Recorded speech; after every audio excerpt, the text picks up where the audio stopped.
स्वागत छ तपाईहरुलाई शान्तिको भान्सामा।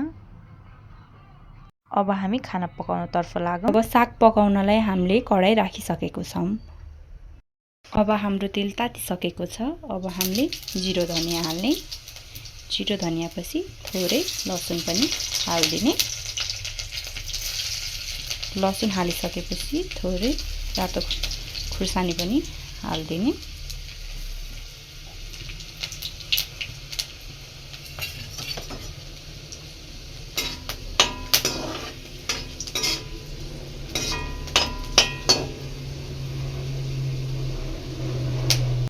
साग हाल्दिने।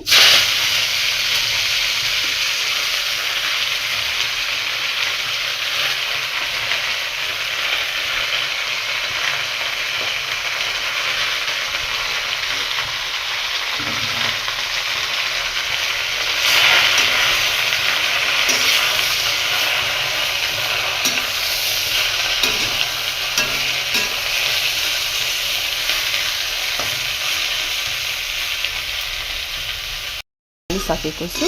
अब एकछिन यसलाई चलाउँ है त।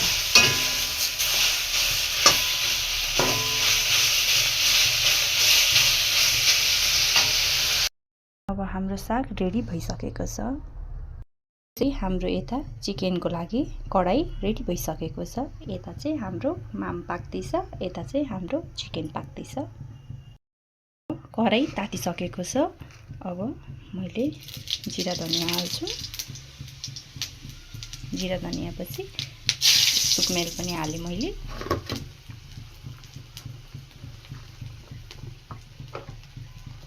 सुकमेल हालिसकेपछि मैले प्याज पनि हाले।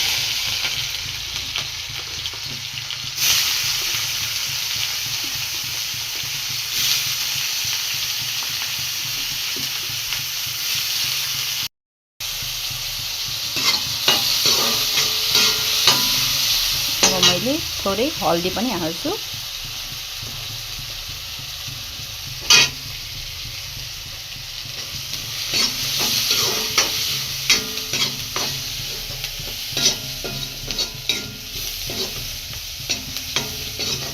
अब एकछिन यसलाई ब्राउन बनाउने।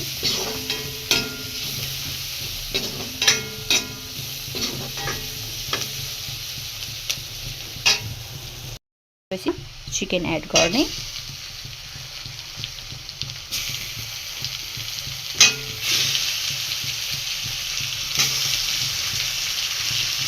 एकछिन यसलाई मजाले चलाउने।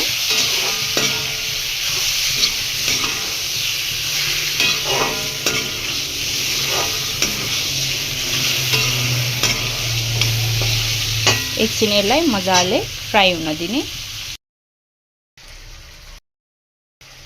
अब यतिको फ्राई भइसकेपछि हामीले अदुवा लसुनको पेस्ट हाल्दिने।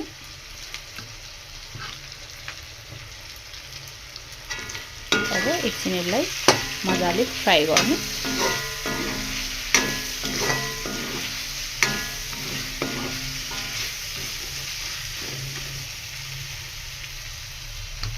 अब हामीले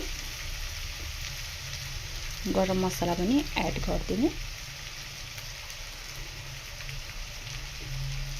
पिरो आफूलाई कति चाहिन्छ त्यति खुर्सानी पाउडर पनि एड गर्दिने। त्यसपछि एकछिन चलाइदिने।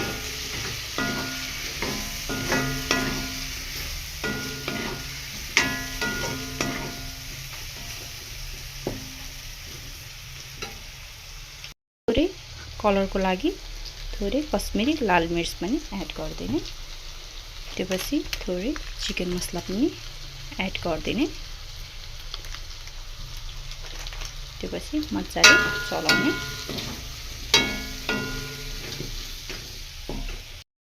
यतिको भइसकेपछि हामीले यसलाई छोपेर मजाले मसला पाक्न दिने। अब मसला मजाले पाकिसकेको छ। अब हामीले टमाटर हाल्छौं।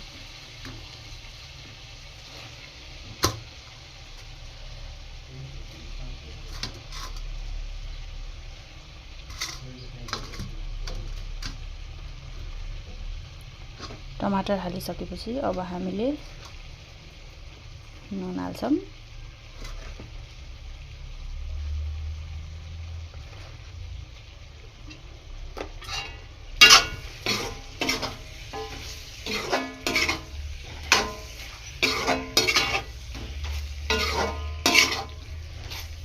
अब यसलाई मजाले छोपेर पकाउनु पर्ने हुन्छ।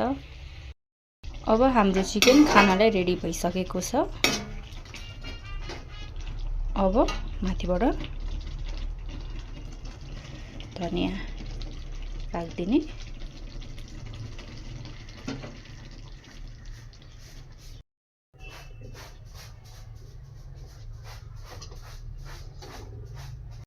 फाइनली खाना रेडी भइसक्यो।